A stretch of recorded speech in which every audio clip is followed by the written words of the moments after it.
Iyan mga guys, na ano yung mga tao, kasi ang truck ng basura namin hindi nakababa. Doon lang po sa taas, hinakot pa din sa taas ang basura dahil ginagawa po ang kalsada namin dito. Yan nangyari. Tapos yung isa dito, ng kapitbahay ko, biglang lumabas, naglalabas ng basura.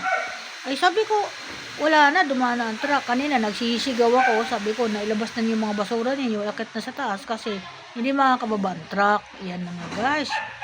At sabi ko, dapat yung ganyan advance na tayo ngayon kasi mahirap yan, alam nang ginagawa yung kalsada doon. Paano bababa dito ang truck? Yung mga motor nga nahihirapan bumaba kasi pinapaganda na yung kalsada namin dito. Ang ganda nga, ang kapal ng pagkakayari ng kalsada, ang kapal ng kanilang buhos ang kalsada. Kaya napakasipag ng mga nagagawa na yan. Yan, welcome to my vlog.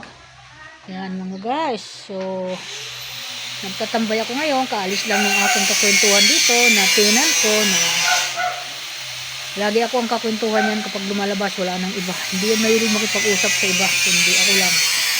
Yan mga guys. Kaya umuwi na. Yan, libang-libang lang siya. Ganun.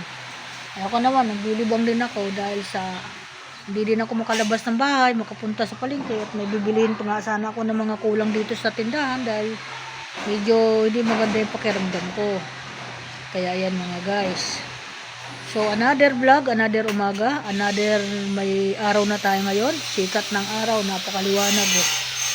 Diba? Maliwanag ang panahon natin, ang maganda. Kailangan lang natin maging alerto sa mga darating na mga balita at mga sakuna. Yun lang po. At lagi lang tayo mag-iingat kung saan na tayo napunta. Yun lang. Dapat naka-ready tayo. Ang panahon natin ngayon biglang umuulan.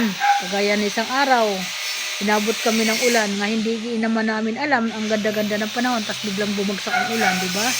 May mga ganong bagay. Kaya lagi tayo maghanda, magdadala ng payong, wag na wag niyo kakalimutan. Yan, number 1, payong. Tapos pag-iingat sa lakad natin kung saan man tayo pupunta. Lagi tayo ready at saka itong mask, kita mo kahit nasa loob ako ng bahay, nakamask na ako kasi nabalitaan ko lang kagabi mga guys na meron na naman daw virus kaya ngayon pa lang nagmamas na ako. Kahit ako nahihirapan huminga, pagtitiisan ko ito kasi ako madali lang ako mahawa dito. Kung ano man sakit, kaya maambunan nga lang ako na inaano na ako.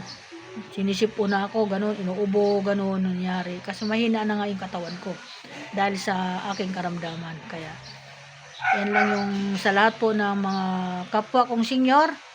Lalo na po sa atin, lagi po tayo mag-iingat dahil tayo po yung madaling makapitan ng mga sakit na mga senior. Ayan po. Kahit anong lakas ng katawan natin, pag talagang kakapitan tayo dahil mga mahina na po yung ating mga katawan.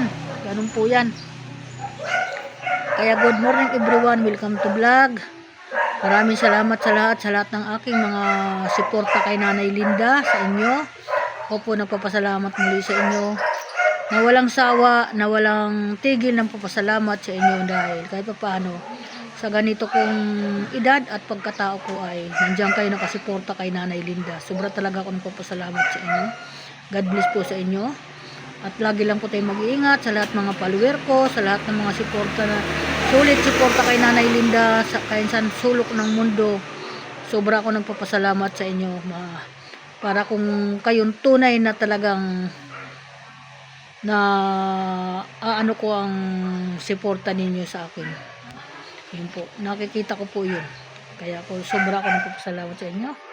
At sa lahat ng mga anak ko na nagsisuporta sa amin dalawa ng papa nila, sobra din ako nagpapasalamat sa kanila dahil nandiyan sila nakabantay sa aming kalusugan kung ano man sakaling may mga mangyayari sa amin at mga gamot namin sa lahat ng mga gastos ng ospital. Nandiyan sila nakasuporta sa aming mag-asawa. Kaya ako'y tuwan-tuwa sa mga anak ko lahat.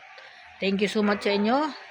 Maraming salamat sa inyo lalo na sa Kay Lani na sobra-sobra kong sumiporta sa kanyang mga magulang at mga kapatid at mga pamangkin. Thank you so much sa iyo anak at ingat ka lagi. Yan lang. Thank you. Bye-bye. Ingat kayo lagi sa paglalakbay nyo at pagtitinda, lalo sa mga driver at mga tao. Lahat kayo mag-ingat. Thank you. Bye-bye.